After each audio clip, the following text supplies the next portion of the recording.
Mic check 1 2 1 2. All right. Sorry for the delays, but we are ready to get started.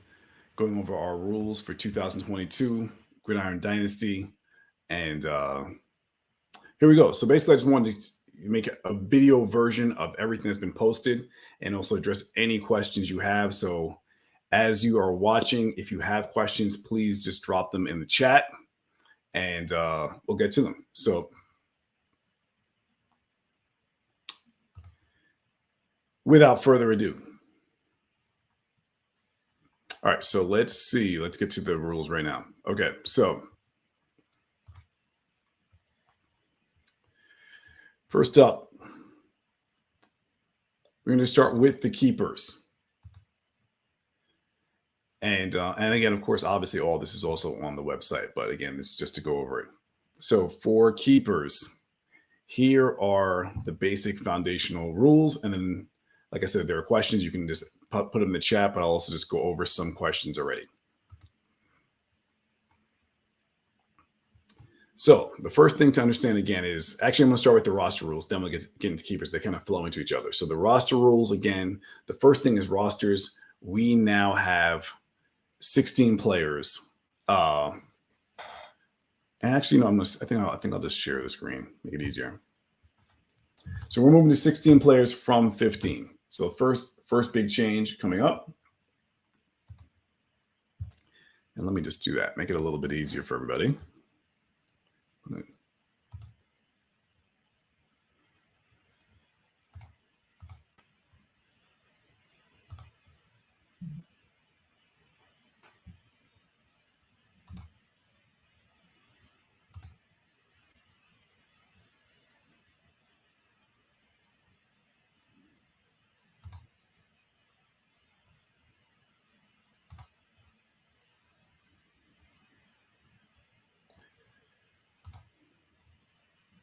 Okay. So first things first. Again, we see the rules here. So we now have a roster of 16 players, 10 players, 1 QB, 2 RBs, 3 wide receivers, 1 flex, 1 kicker, 1 DST. Now, the reason for that is simple, right? It's the nature of the league. The NFL has become a passing league. You know, they're no longer the bell cow back days have gone away, so we're adjusting obviously with the times. So as a result, the draft is now 16 rounds, as you can see, and that takes us to keepers. So you have our first question here from PFAB. What are the salaries for keepers? So it's a great question. So there's no fab money that goes for keepers. The way a keeper is paid, so to speak, is their draft pick. So because this is our first year and this is like a grace period year, every keeper and every team has a keeper this year. So there are 12 keepers in our league. Every team has 1 keeper that they've designated. For this year, the keeper will cost a 15th round pick. But in terms of their salary, it's tied to the round they were drafted in. So starting next year, next season, the cost will be an escalation of 1 round each season for whenever your pick was drafted. So the easiest example I gave was Michael Pittman. He was drafted in the 10th round last year in the 2021 draft. He is now a keeper. Next year, to keep him for another season, this year he cost a 15th round pick. Next year, he will cost a ninth round pick. In the 2024 season, he will cost an 8th round pick, and so on, continuing. So that's how it works. So that's the salary. The salary is a draft pick. If it was an undrafted free agent from this season, if you pick up someone off waivers this season who's eligible to be a keeper and you keep them, they will cost a 12th round pick next year. And then the same rule will kick in going on forward. In other words, the following season, there'll be 11th round pick, 10th round pick, et cetera, et cetera. Okay, now let's talk about keeper eligible players. Again, because we are now 16 rounds, it's the final 5 rounds. So it's rounds 11 to 16 in this year's draft are players who can become keepers, and then or undrafted free agents, as already mentioned. So again, and so let's see. GT asks, will Joe put a rack on it? All right. So that's up to Joe. I don't have the answer to that question. Next up, a free agent who is, so here's who's not eligible to keepers. A free agent who is on injured reserve at the time of the draft is ineligible as a keeper. So they're on IR on draft day, which is going to be the end of August. Right now, it's scheduled, I think, for the 29th or the 30th. I'm going to send a survey out to make sure we pick a date that works for everybody. But whenever draft day is, it's going to be sometime around Labor Day weekend, obviously, like it is every year. If they are on injured reserve at that time, they are ineligible to be a keeper for the entire season. They're out. If they're suspended for the season, they're ineligible as a keeper. Kickers and defenses are ineligible as keepers. And then here's the important part here. Each team has one keeper contract per season. So again, each year you have one contract you can award to a keeper for the year, not counting the keeper you already have. So if you every team this year will have the keeper who's on their roster, the one player who's on your roster now, plus you have a contract to award another keeper at the end of this coming season. So obviously, if you do that, you will have two keepers, right? Simple. If you have a player designated as a keeper and he is dropped, the contract is voided. He is no longer has keeper status. He's just like a regular player on waivers. The contract goes with the player. So this is important to remember. So again, going back to Michael Pittman, who's my keeper, if I drop Michael Pittman, his keeper contract goes with him, is now voided. The contract is canceled. So now I only have one contract on my roster, right? The one I received for this new season. So when I enter this season, I have two contracts, Michael Pittman plus a contract to award to a player who's keeper eligible for the 2022 season. If I drop Michael Pittman, he's gone, and so is his contract. I don't retain the keeper contract. It's gone. I've decided to get rid of it. That means that I have one keeper contract to keep one keeper entering the year. Next part I explained already. Again, this year, every keeper is going to be, let me zoom in on this actually a little bit, make it a little easier to read. All keepers from the 2021 season will count as a 15th round pick only. And again, for next season, starting next season, they'll count for a 1 round addition into whatever round they were drafted in. All undrafted free agents start off with a 12th round salary. Done. A keeper contract can be traded with the keeper. So again, if you have a player who is keeper eligible during the season and you like to trade his contract can go with him. So you can say, I'm going to trade. I picked up this year, or I drafted, I drafted David Johnson this year in round 15. I can trade him with a keeper contract my keeper contract for this season, right? Because he's a keeper eligible.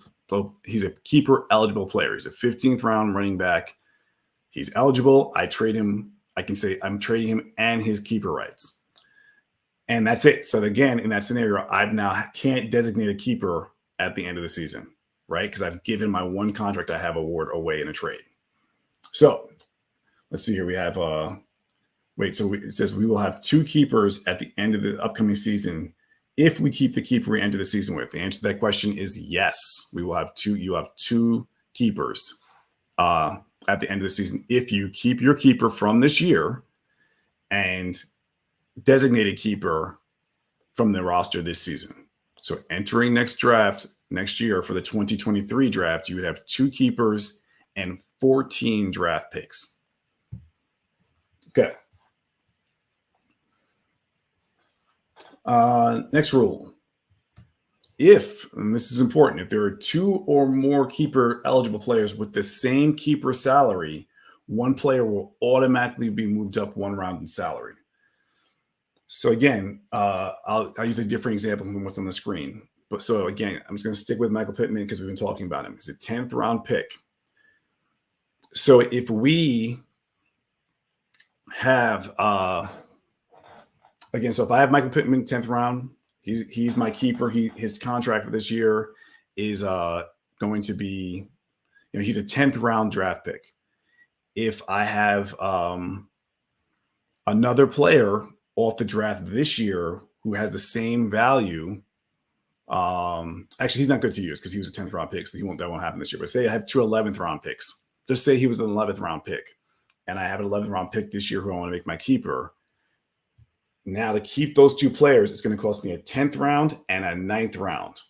So that other second player who's also the same jumps again. So to keep both those players, I have to give up 2 picks above whatever they are, whatever level they're at. Same thing if I had an undrafted free agent from last year, who's going to count as a 12th round pick in the next year's draft, and I want to keep my 12th round pick this year, it's going to cost me again 2 picks above. They're usually going to count for 1 more. So it's going to be an 11th round pick and a 10th round pick to keep both those players. Let's see. How long can we keep a keeper? Great question. And so it's 4 years. It's 4 years max deal. How many seasons does he have? 4 seasons. Okay, let's see. All right, we'll come back. If you have more questions on keeper, just keep asking, but I'll keep going through the rules. But obviously, if you have more questions, go. And then I have some questions that were sent in via text that I will get to. Okay. GM of the year. No more voting on GM of the year. That's over. It's a wrap. GM of the year is now a formula. Here is the formula. It's pretty straightforward. It'll be based on a simple calculation. First, starting off with your CBS draft score, the score you're based on your grade you get from CBS right after the draft, 1 to 12. That's simple. The team with the highest grade gets 12 points, and that's it. If you have the second highest grade, you get 11. If you have the third highest grade, you get 10 points, so on and so forth.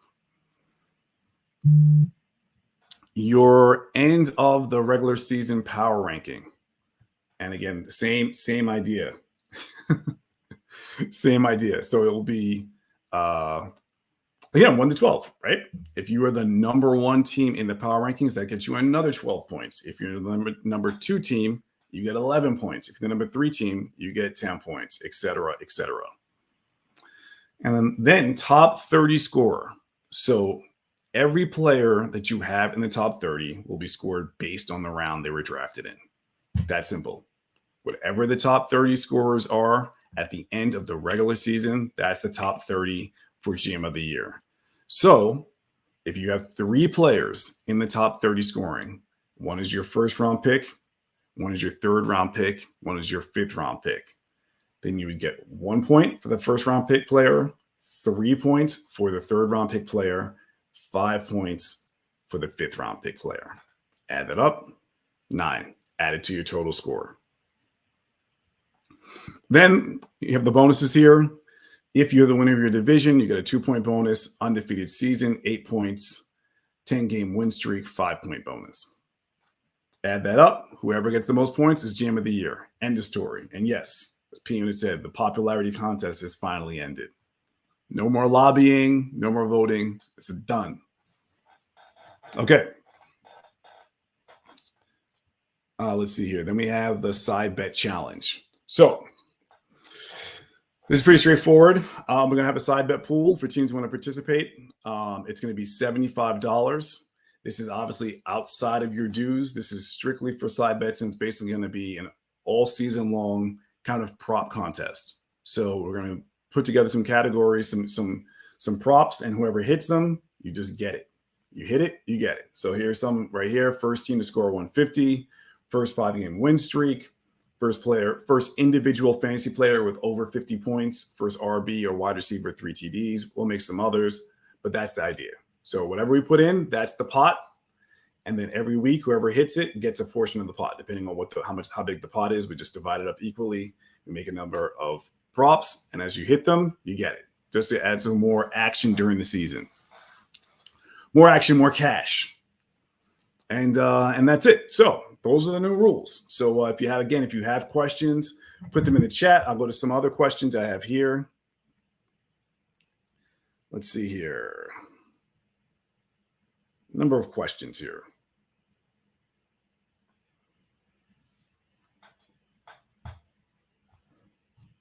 If the props are not hit on a weekly basis, that the money just continues. It just rolls into the next week. That's it. It's just simple. If no one wins, if no one hits it, no one hits it. If by chance no one hits any, which I doubt is going to happen, obviously people can just get their money back, right? If it turns out that no one hits anything, but if a given week, it doesn't have to pay out every week, right? It doesn't have to pay out every week at all. But we can configure it, add some categories to make it achievable, but like something that's hard. But more to come on that. But I don't anticipate it being something where everybody who is going to win, someone's going to win every single week. I don't see it that way. But hey, if your team is really good, you'll win. That's how it's really made. If you have an elite team, everything is geared that if you have an elite team, you will maximize how much cash you make this season. All right. And yes, the $250 dues. Yeah. The dues are now $250. Yes, inflation. Just like your gas prices, your groceries, your milk, your fish. Same thing in the grid. Inflation is hitting in the grid right now. Good point there, PFAB. All right, so let's see. Here's some questions. Let's see. Question. Last year, Team DNA and Sliced Bread both received an A+. In your example, does that mean they both would get a score of 12? I don't know what this means. No, you won't be able to use the projected points per week that CBS put in the draft recap. That doesn't matter. Projected points don't matter. It's based on the grade. So if two players are have the same grade, they'll get a tie, right? It's just like when you see the power ranking. Sometimes people have the same power ranking score and they'll both be 5.5 or 6.6 or 7.7, etc. Okay, next question. In other keeper leagues, a keeper cannot be kept for more than 3 seasons. Does a player designated and retained as a keeper in the Gray Lion League ever expire? Yes, they expire. Yes. So let's see. Okay, PM said, what is the payout? The payout.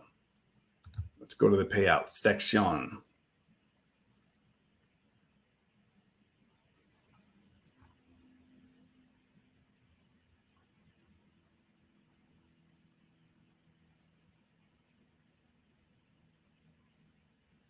League champion, 1,500.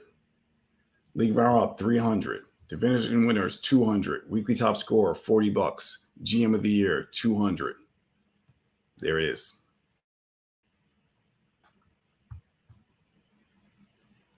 Let me just go back to the rules, and just in case, I'm going to go back to the keeper rules. So you can look at them in case there are any other questions, and I'll keep going through the other questions. So here we go. Okay.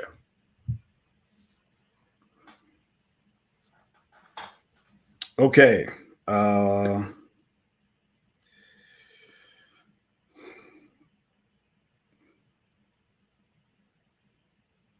Okay. What if the free agent was suspended for 5 games as opposed to the full season? Are they ineligible as a keeper? The answer to that is no. So, right. So, perfect example, right? Alvin Kamara, right? The rumor right now, and he's going to get 6 games. If that's the case, then he's eligible.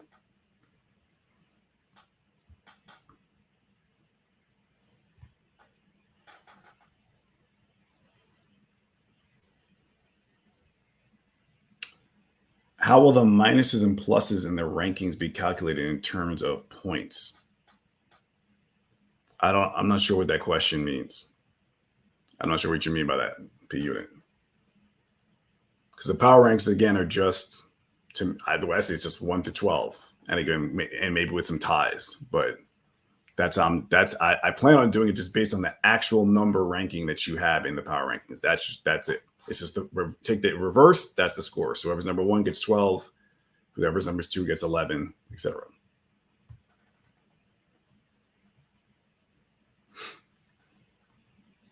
Okay. Can you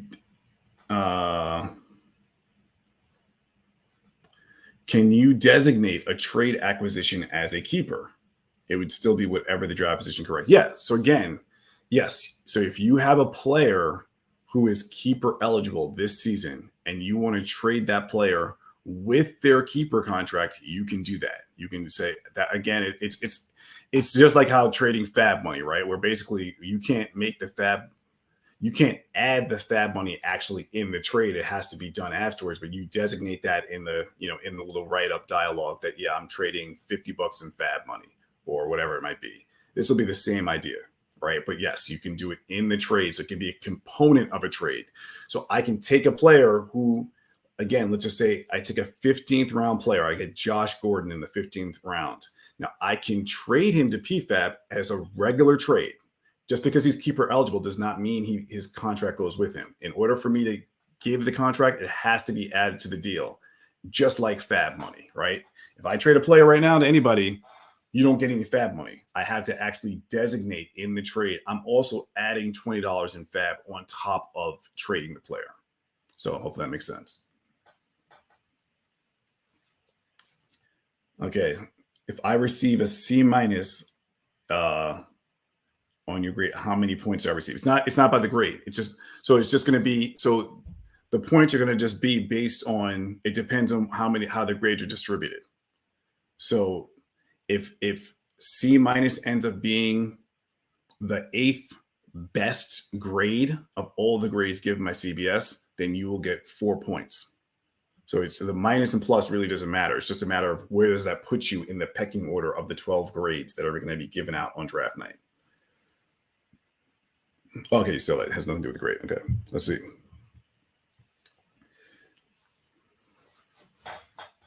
Let's see.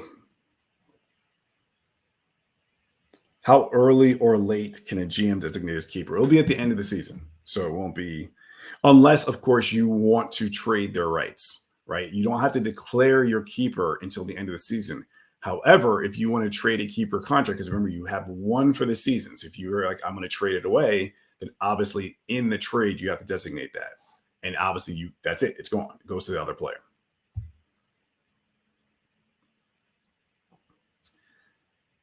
Let's see. Does oh,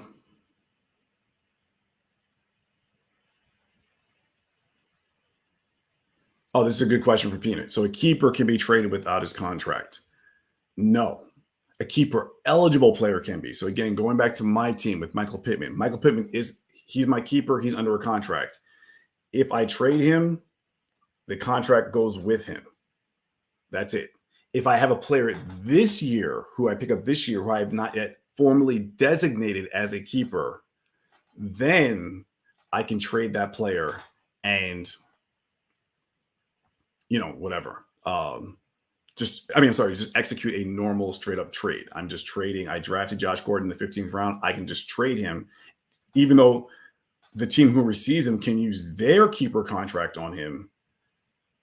That's their choice, but I can just trade him as a player. It doesn't matter that he's keeper eligible. If I just want to trade him, I can trade him. That's it, just like any other season.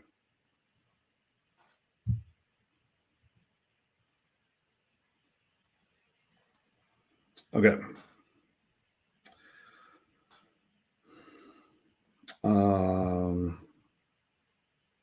Question.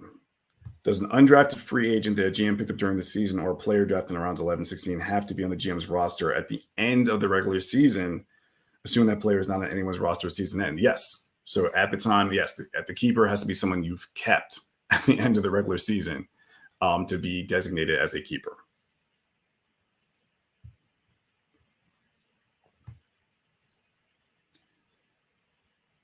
Okay. What about players on the pup? Pup doesn't matter. Pup has nothing to do with it. If a player is on the pup on draft night, they're just in the pool like anybody else. They are keeper eligible.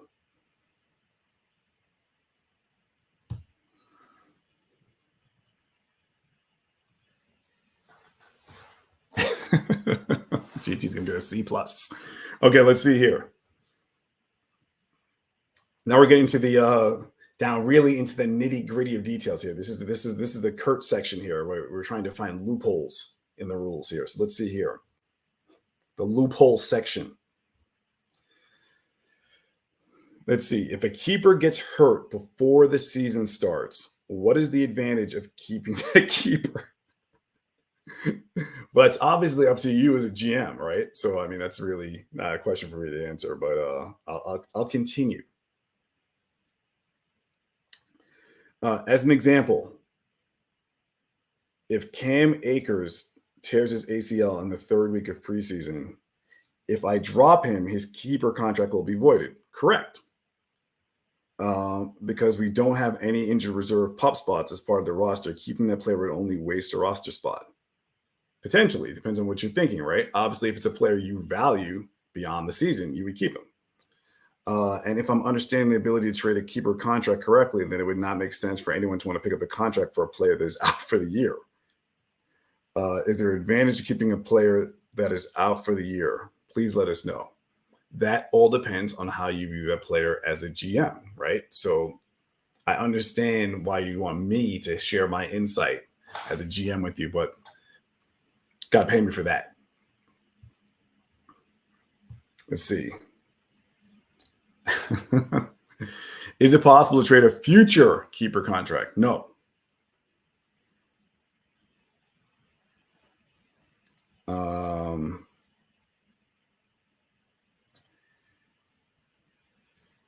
Is trading my keeper contract of Cam Akers to someone for a draft pick this year allowed? Now, remember, this might be hard to remember, but believe it or not, every season you've been able to trade the draft picks for this year. That's been the rule for probably like 8 seasons. No one ever does it. But if I wanted to trade my third and second round pick to, a Buffett for his first round pick, I could actually do that. So trading picks from this year's draft is allowed. And additionally, I'm totally fine with trading a keeper for draft picks, again, under the rules that we have now. Because like I said, you're always actually allowed to trade your picks for this current year's draft for other picks from this current year's draft.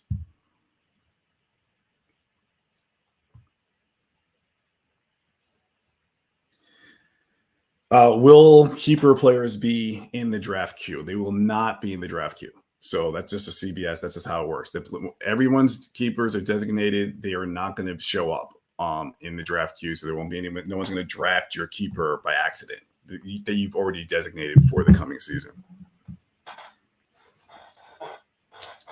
And that's it. Those are all the questions. So, again, I think it's going to be a good addition to the league. I think, again, it's going to add another element of strategy of being a great GM. And I think that allowing you to build a team and also, and I think, again, rewarding GMs, who find those late round gems. So, and also thinking about how you want to, tailor your draft strategy. So if you have any other questions, I'll wait a minute or two, throw it in the chat.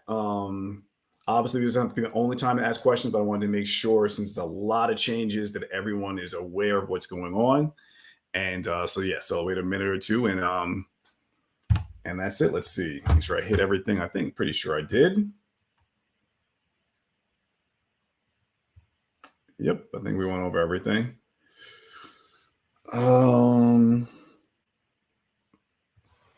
Yeah, but that's it. So that's it. And like I said, if there are any questions afterwards, obviously we can continue having the discussion.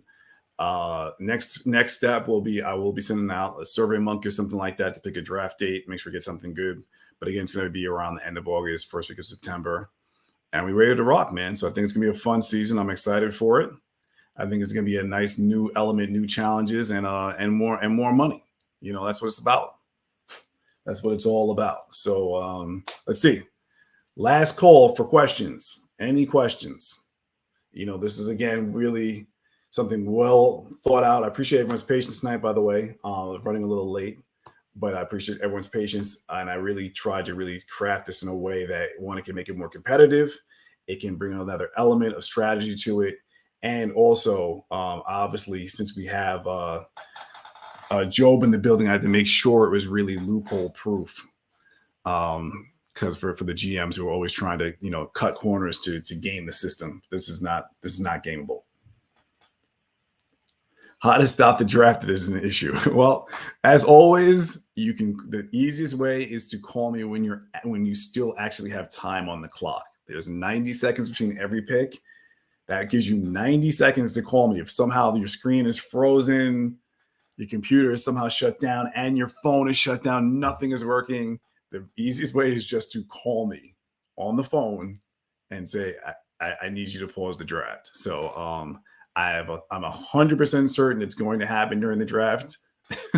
I don't think there's been a draft where it hasn't happened. So, but that's the easiest way. Obviously, you can also type in the room. You can send me a text, but the easiest way is just to call me.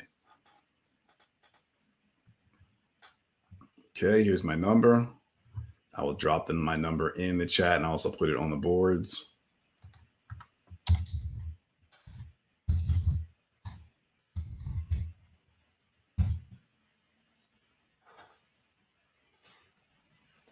How would you do that if your phone was shut down? Then this type, if your phone is shut down, but somehow you're still on the site, if you're on your laptop, type in the room, pause the draft. I mean, otherwise, I don't know what else we can do.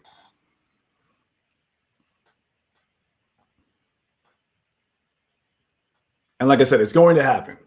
Guaranteed. So it will happen. The draft will be paused.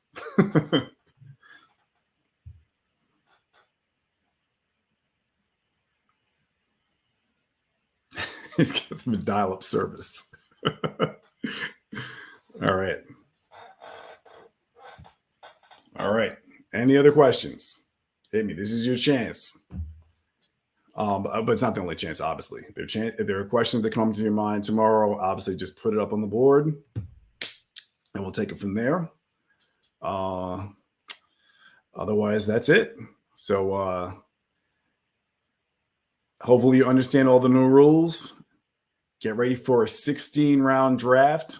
It's going down. I think it's going to be a lot of fun. I think it's going to be exciting. But really, it's actually going to be a 15-round draft this year in reality because no one has a 15th round pick, right? Everyone was the salary for your keeper is a 15th round pick for this season only. So really, it's actually just going to be a 15-round draft anyway.